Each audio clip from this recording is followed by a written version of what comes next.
I opened a routine insurance letter while dinner warmed. Then I saw prenatal care billed under my name.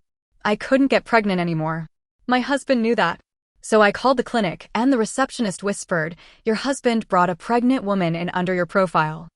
I stood in my kitchen with the phone pressed against my ear, staring at the paper on the table while the microwave beeped behind me. The sound kept repeating, sharp and ordinary, like nothing had happened. But something had happened. My name was printed at the top of the insurance statement. Under it were charges for prenatal testing, targeted ultrasounds, and appointments at a women's clinic I had never visited. I had not been pregnant. I could not be pregnant. Years earlier, I had surgery that took that possibility away from me. My husband, Ryan, knew every detail. He had been beside me when the doctor explained it. He had held my hand while I cried so hard I could barely breathe. He had kissed my forehead and said, "We'll still have a family one day. We'll figure it out together." Together. That word used to be the foundation of my life. For 12 years, together meant I worked while he studied. Together meant I took extra tutoring jobs after school so we could cover rent, groceries, exam fees, and everything else his training required. Together meant I skipped vacations, wore the same winter coat for years, and told myself every sacrifice was temporary. Together meant I ate dinner alone while he said he was stuck at the hospital again. Together meant I believed him. Ryan was not careless. That was one of the first things I loved about him. He remembered details. He planned ahead. He could make anyone feel calm, even in a crisis. When he got into medical school, he looked at me like I was the reason his dream had a chance. "This is for us, Leah," he said. "Every hard year after this is for us." So I helped carry the hard years. I worked at an elementary school during the day and tutored students in the evenings. I learned how to stretch one grocery run across 2 weeks. I learned which bills could wait and which ones could not. I learned how to smile when people asked if I was proud of my husband. I was proud. That is the part that still humiliates me. I was proud of him. When people talked about his future, I felt like they were talking about ours. When he came home exhausted, I warmed his dinner. When he missed birthdays, anniversaries, and holidays, I forgave him before he even asked. I thought I was being strong. I thought I was being supportive. I did not realize I was slowly disappearing. The receptionist was quiet for a moment, then said, "Ma'am, are you saying you didn't attend these appointments?" My mouth went dry. I wanted to say yes. I wanted to scream that somebody had stolen my name and used it to write over the most painful part of my life. But Ryan had taught me something without meaning to. When something serious happens, do not react until you understand the whole picture. So I forced my voice to stay steady. "I'm saying there may be an error," I said. "I need to review this with my insurance provider." She softened. "I understand. But according to the intake note, your husband requested privacy routing. The contact number and email were adjusted for communication purposes." Adjusted. That was the word she used. After I hung up, I opened my laptop. My hands were shaking so badly I typed my password wrong twice. I logged into our insurance portal and pulled up the claims. The clinic was real. The charges were real. The patient profile was mine. But the phone number was not mine. It was almost mine. One digit had been changed. The email was almost mine too. One letter was different. Close enough to pass a quick glance. Different enough that appointment reminders, billing alerts, and portal messages would never reach me. That was not an accident. That was planning. I clicked deeper into the file and found a note from the first visit. It said communication had been routed through an alternate contact because of privacy concerns. Spouse present during intake. I read that sentence until the words stopped looking like words. Ryan had not just cheated. He had helped another woman's pregnancy care move through my insurance profile. He had used my name, my plan, my trust, and the one grief he knew could break me. Then the front door opened. Ryan walked in wearing scrubs, his bag hanging from one shoulder. His hair was messy. His face had that tired look I had forgiven for years. He smiled when he saw me. "Hey," he said. "You okay?" I looked at him and almost asked right there, "Who is pregnant under my name?" But his phone buzzed before I could speak. He glanced down and something changed in his face. It lasted less than a second. A tightening around his mouth. A quick flash of panic. Then he turned the screen away from me. "Hospital," he said. "I need to take this." He stepped into the hallway. For the first time in our marriage, I did not follow him with concern. I did not ask if everything was okay. I did not warm his food.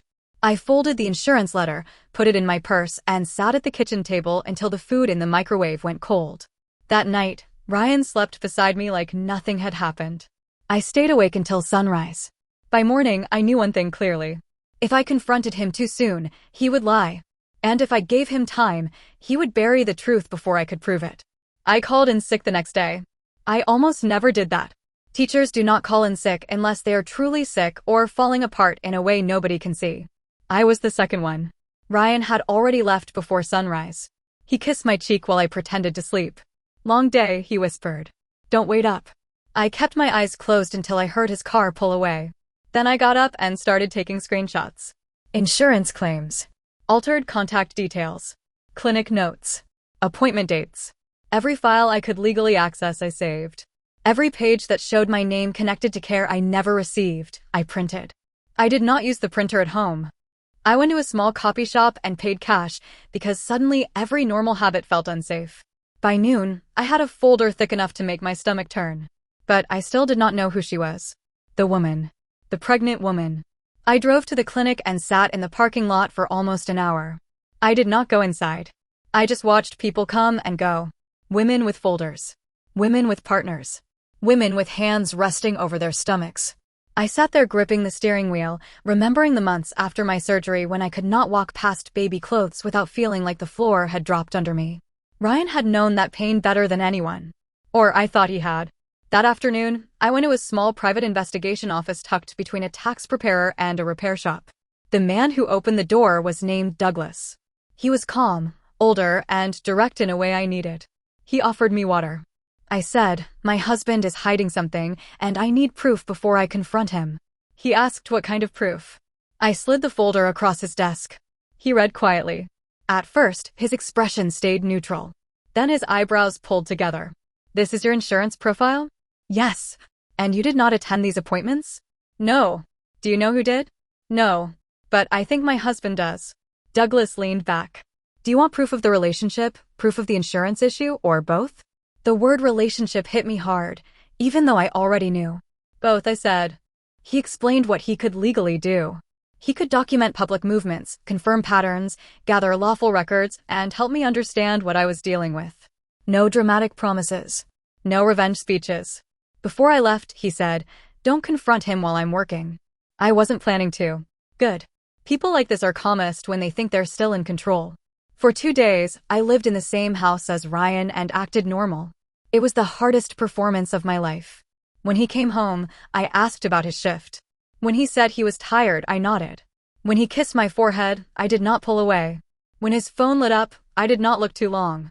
He lied so easily that it scared me. One night, he brought home a lemon tart from a bakery I liked. "I know I've been absent," he said. "Peace offering?"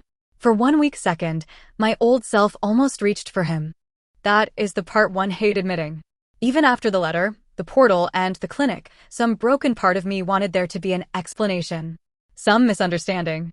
Some impossible clerical disaster that would let me return to the life I thought I had. I opened the bag and looked at the tart. "Thank you," I said. He touched my arm. "I promise things are going to be better soon," he said. "I'm doing all of this for us."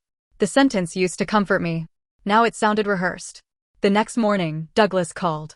"I have enough for an initial meeting," he said. "You should come in." I do not remember the drive clearly. I remember red lights. I remember parking badly. I remember walking into his office and seeing a manila folder on his desk. Inside were photographs. Ryan leaving the hospital with a woman in scrubs. Ryan walking beside her in a parking garage. Ryan carrying grocery bags into an apartment building. Ryan standing with his hand on her stomach, smiling at her in a way I had not seen in years. Her name was Violet. She worked in the same hospital network. She was pregnant. And Ryan was helping pay for her apartment through an account I had never seen. I looked at the pictures until they stopped feeling real. Douglas said, "I'm sorry." I hated that he sounded kind. Kindness made it harder to stay upright. I picked up one photo. Ryan and Violet were near the apartment entrance. His hand rested at the back of her neck. She looked comfortable. Safe. Like she belonged there. Like he belonged to her. Douglas slid another page forward. "The clinic visits line up with days he told you he had extended hospital coverage." Of course they did. I laughed once, but there was no humor in it. He told me he was sleeping in the hospital lounge. Douglas did not need to answer. That evening, Ryan texted me. "Long case. Don't wait up. Love you." I sat in my car outside Douglas's office, staring at the words, "Love you." Then I looked at the photo of him holding another woman like she was his future. Something inside me went still. Not calm. Not healed. Still. Like a storm had finally found where it wanted to land. I did not throw his clothes on the lawn. I did not call Violet. I did not show up at the apartment. I wanted to do all of those things. I imagined every version. I imagined walking into the hospital and asking Ryan if his colleagues knew what he had done. I imagined knocking on Violet's door and watching her face change. I imagined sending the photos to everyone who admired him. But rage is loud and I needed silence.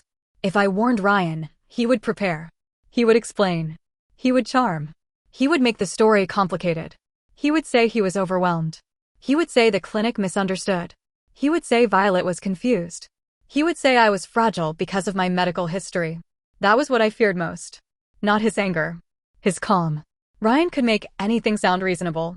For the next week, I collected everything I could. The insurance documents. The altered contact information. The clinic note. The screenshots. The photos. The texts where he told me not to wait up. The dates that matched his excuses. I stayed within what I could legally access. I wanted proof, not chaos. I did not want to give him a way to turn the story back on me. At night, I slept beside him and felt like I was sharing a bed with a stranger who knew my weak spots. He would roll toward me and ask, "Are you okay? You've been quiet." I always said, "Just tired." He believed that because tired had always been my role. The tired wife. The understanding wife. The one who carried things. On the 6th night, he asked if I could pick up his dry cleaning. I almost laughed. There he was, asking me to handle one more small task while another woman carried his child under my name. I said, "Sure." He smiled. "You're the best." No, I thought. I was convenient. That night, after he fell asleep, I sat in the bathroom with the shower running and called a family law attorney named Sean. He listened while I gave him the short version. When I finished, he said, "Before you do anything public, come see me. I already have evidence." Evidence and strategy are not the same thing. He was right. But I did not wait. That is the part people keep judging me for now. They ask why I did not file quietly first. Why I did not protect myself financially before reporting him. Why I did not let the divorce court handle it before I touched his career. The honest answer is simple. By then, this was not only a marriage problem to me. Ryan had used systems he understood better than I did. Insurance records. Clinic forms. Hospital trust. Professional access. He wrapped his lie in paperwork because he believed the paperwork would protect him. So I went to the place that gave him that protection. I contacted the hospital through its compliance office. I did not send every document at once. I sent enough to show the issue was serious and requested an urgent meeting about possible insurance misuse connected to one of their employees. The woman who called me back was named Laura. Her voice was careful until I explained the altered contact details, the clinic note, and Ryan's involvement. Then it became very professional. "Are you making a formal complaint?" she asked. I looked at the folder on my table. "Yes," I said. "I am." The meeting was set for Thursday morning. Ryan barely looked up from his phone when I told him I had a school meeting that day. "Good luck," he said. I watched his thumb move across the screen. Texting her, maybe. Planning another appointment. Building another day on top of my name. On Thursday, I dressed carefully. Nothing dramatic. Dark pants. Clean blouse. A blazer I had not worn in years. I pulled my hair back because I did not want to touch it nervously. Before I left, I stood in the bedroom doorway. Ryan was still asleep. For a moment, he looked like the man I married. Younger. Harmless. One hand tucked under his cheek. Then his phone lit up on the nightstand. I only saw part of the preview. "Miss you already. Baby." That was enough. I walked out. The hospital lobby was busy when I arrived. People moved through it with coffee cups, flowers, folders, discharge papers, and worried faces. I had been there many times bringing Ryan food or clean clothes during long shifts. I used to feel proud walking through those doors. That morning, I felt like I was walking into the end of my marriage. Laura met me near the elevators. "Thank you for coming in," she said. "I'm not here for thank yous." Her expression changed slightly. "I understand." No, she didn't. Not yet. The meeting room was cold. The table was polished. The lights were too bright. Sitting inside were Laura from Human Resources, Dr. Frank from Surgery, Adam from Ethics Compliance, and Alice from Legal Compliance. For people. For folders. I placed one in front of each of them. My hands did not shake. That surprised me. Laura said, "Before we begin, I want to confirm you understand this may start an internal review." I do. And we cannot promise a specific outcome today. I'm not asking for a promise. I'm asking you to look at what he did. Then I opened my copy. For the next 15 minutes, I walked them through everything.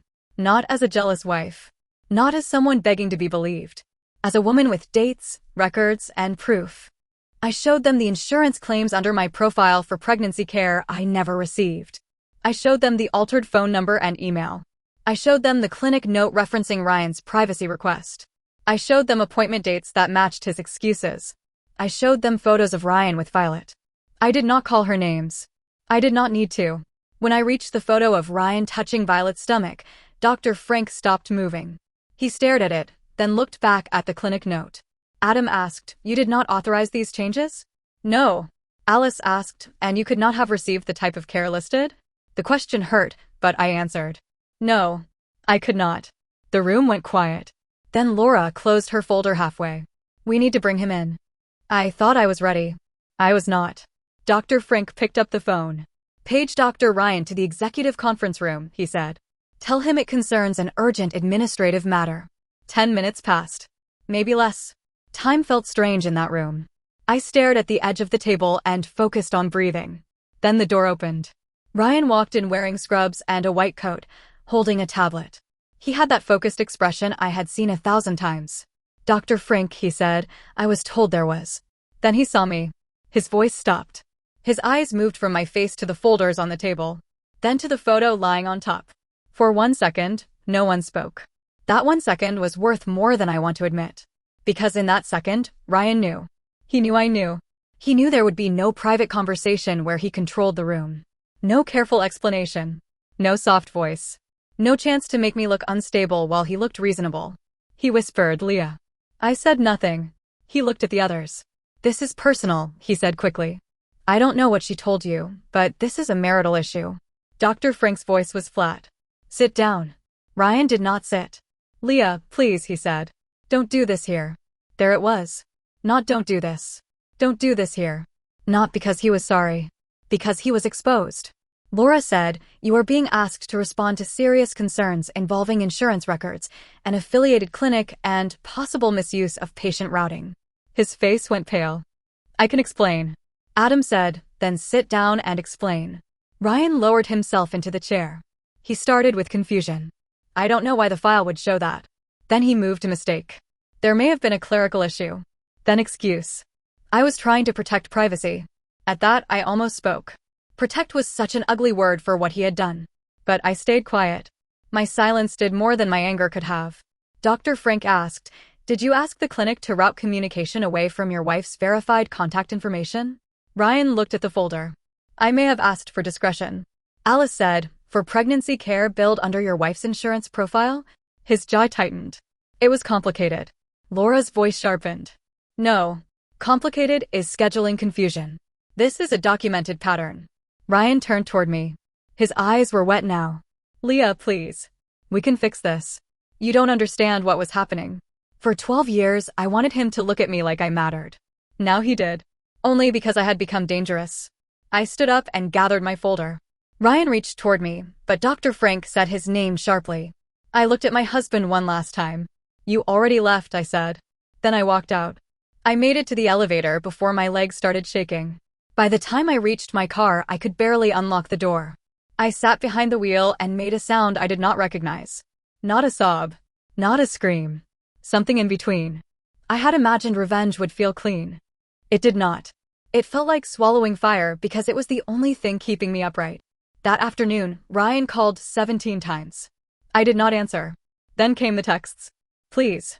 Then, "You don't know what you've done." Then, "They suspended me." Then, "Call me before this gets worse."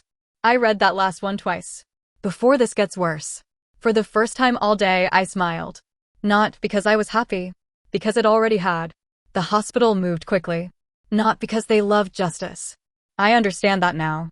Institutions protect themselves first. Maybe some people in that room felt sympathy for me, but the hospital's priority was risk, liability, and reputation. Ryan was placed on administrative suspension while they reviewed the complaint. His access to certain systems was restricted. The clinic began its own review. The residency program opened a formal investigation. A week later, he was terminated from the program. The medical board did not erase his license overnight. Real life does not work that neatly. But they opened a case. His training path was damaged. His references disappeared. His reputation changed from promising to dangerous. Violet vanished from the schedule soon after. I do not know if she resigned, transferred, or was placed on leave. I never contacted her. Part of me wanted to ask if she knew. Did she know my name was on those forms? Did she know I could not carry a pregnancy? Did she know I was the wife paying for the life Ryan promised her? But there was no answer that would save me. If she knew, it would break something else in me. If she did not, it still would not undo anything. So I left her alone and let the investigation go where it went. Ryan did not leave me alone. At first, he begged. Then he blamed me. Then he tried to sound like the man I used to love. Leah, I know you're hurt, but you made this public when it could have stayed between us. Between us. As if there was still an us. As if he had not invited another woman, another apartment, another pregnancy, and another future into the middle of our marriage. I moved out before he could come home for good. Not because I wanted to leave the house. I loved that house. I loved the kitchen window. I loved the little dent in the hallway from the bookshelf Ryan dropped years ago. I loved the garden bed I never had enough time to fix. I loved what the house represented more than the walls themselves. It had been proof that the struggle was supposed to lead somewhere. After the boardroom, every room felt contaminated. I packed clothes, documents, a few dishes, and one framed photo of my grandmother. Nothing from the wedding. When I left, I did not slam the door. I locked it. That felt more final. The first night in my studio apartment, I slept on the floor because the mattress had not arrived yet. I used a folded sweater as a pillow and listened to pipes clink in the wall. I thought I would feel victorious. Instead, I felt like a stranger had taken over my life and left me with the cheapest pieces. Then I met with Sean. His office smelled like coffee and old paper. He had kind eyes, which made me nervous. Kind eyes usually came before bad news. He read everything. The insurance records. The hospital complaint. The photos. The dead information. The house paperwork. Then he took off his glasses and rubbed the bridge of his nose. That was when I knew. He said, Leah, what he did is serious. You were right to protect yourself and report it. I waited. But, he sighed. But if you had come to me before going to the hospital, we may have had more options. What kind of options? We could have filed quickly, preserved financial records, addressed the hidden spending, and used his expected future income in negotiations. We might have secured a stronger settlement before his employment collapsed. My throat tightened. And now? Now there may be less income to claim against, more debt pressure, and more uncertainty. I looked down at my hands. He continued carefully. His medical school debt is still largely his issue, but the house, savings, some shared obligations, legal fees, and the financial fallout are now tangled together. The timing makes everything harder. I laughed once. It sounded empty. So I won and lost everything. Sean did not answer right away. That is not how I would phrase it. But it's true. It's incomplete, he said. You exposed serious misconduct. That matters.